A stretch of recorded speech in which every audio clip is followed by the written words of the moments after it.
Muy buenas con todos. Mi nombre es Ángel Valencia, soy estudiante de la Universidad de las Fuerzas Armadas ESPE, sede de La Tacunga. A continuación les voy a realizar una exposición sobre la ecuación general de transferencia de masa en coordenadas rectangulares, esféricas y cilíndricas. Este tema pertenece a la materia de fenómenos de transporte y pues vamos a proceder.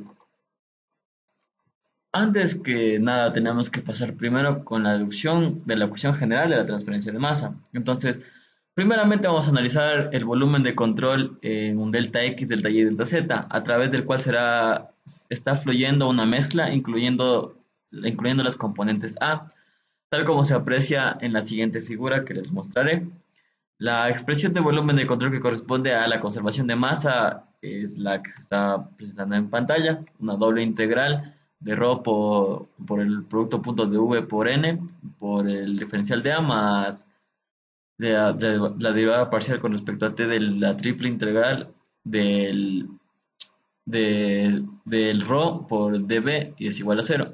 Estos símbolos que van aquí de CS y CB este es en área y este es en volumen. Entonces, vamos a pasar con lo que significa estos términos: es la rapidez neta de flujo de masa que sale de un volumen de control, más la rapidez neta de acumulación de masa dentro del volumen de control es igual a cero, que es lo que significa la ecuación de acá arriba.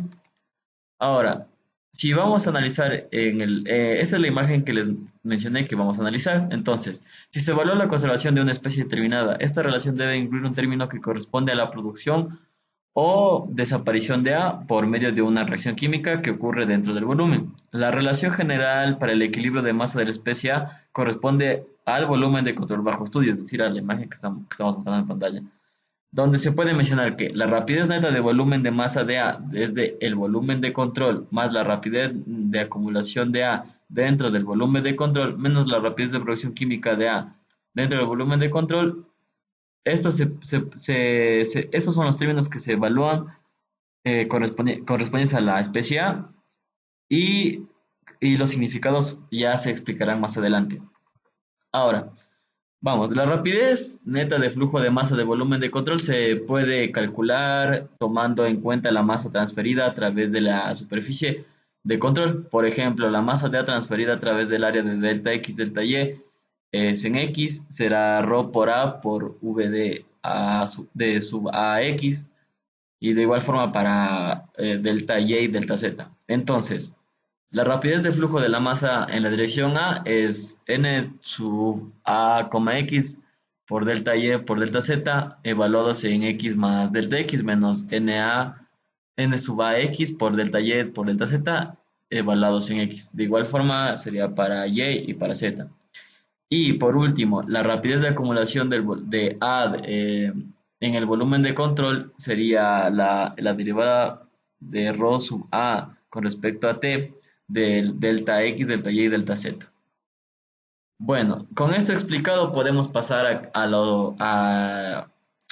la siguiente parte a la última parte del término, es decir, a la rapidez de producción química de A. Entonces, si A se produce dentro de un volumen de control por medio de una reacción química, se obtiene que R sub A por delta X por delta Y por delta Z, es decir, el último término general.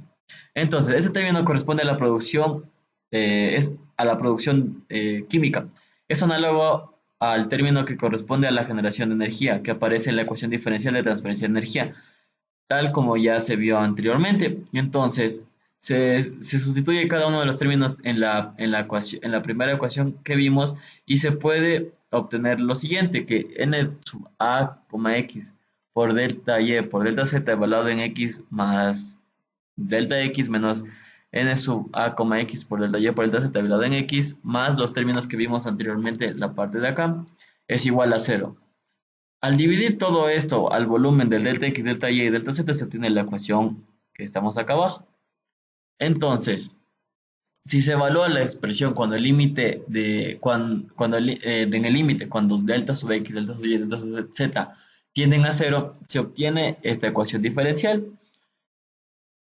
Esta ecuación es la ecuación de continuidad de la especialidad, es la ecuación Como n sub a, x, n sub a, y n sub a, z son componentes rectangulares del vector de flujo de masa, la ecuación puede escribirse de la forma que estamos viendo aquí, que eso ya es la ecuación de transferencia de masa para el componente A, la general, la ecuación general.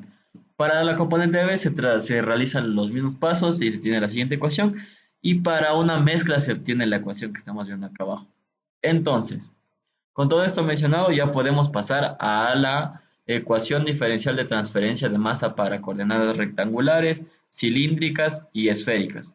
Entonces, las formas especiales de la ecuación de continuidad válidas en esta situación, en situaciones comunes, son las que aparecen a continuación, que son las rectangulares, cilíndricas y esféricas. Para poder usar las ecuaciones en la evaluación de perfiles de concentración, se reemplazan los flujos tanto másicos como molares, que en este caso n mayúscula se está tomando como flujo molar y n minúscula como flujo másico. Entonces, tenemos las siguientes expresiones. Y estos serían flujo molar y este en flujo másico. Entonces, si nosotros tomamos estas ecuaciones de aquí y las reemplazamos en la ecuación de la continuidad, en la ecuación general obtenemos entonces estas ecuaciones que son en sí ya las ecuaciones de transferencia de masa, pero escritas en forma vectorial. Entonces, eh, si nosotros queremos obtener las ecuaciones para las diferentes coordenadas, la transformación de la ecuación al sistema deseado de coordenadas se realiza escribiendo el operador laplaciano, el, esta v con rayita al cuadrado, de la forma adecuada. Entonces, si nosotros realizamos esto, obtenemos entonces en coordenadas rectangulares la siguiente ecuación, que esta es la ecuación de transferencia de masa en coordenadas rectangulares. En coordenadas cilíndricas, la ecuación que se está presentando. Y por último, en coordenadas esféricas, la siguiente ecuación. Entonces, para tener un poco más claro esto, voy a proceder a mostrarles unas imágenes donde se puede apreciar dónde sería esta transferencia de masa. Bueno, en coordenadas rectangulares, lo más común es un cubo, como lo pueden sublar, o también puede ser un rectángulo.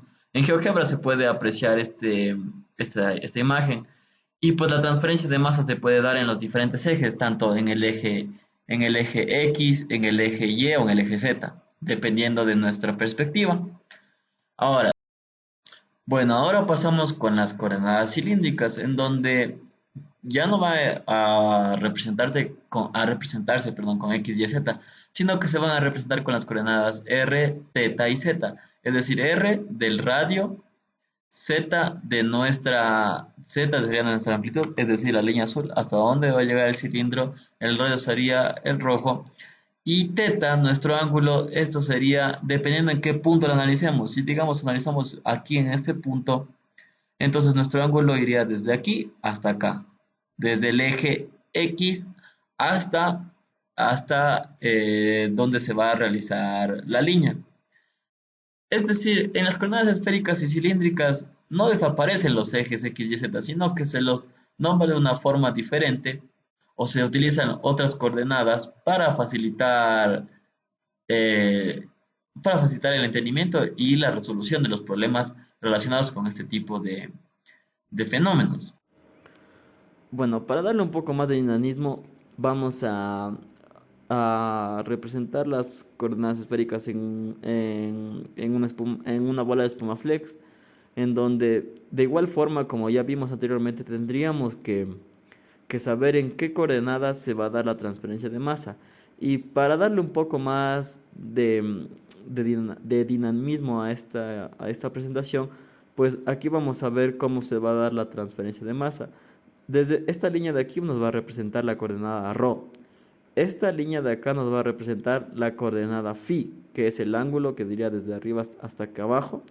Y acá, esta no es una línea, sino es como que estuviera desde el centro hacia afuera la curva. Es como el perfil de la curva, que nos viene a representar la coordenada θ, que es la última de las coordenadas esféricas. Muchas gracias.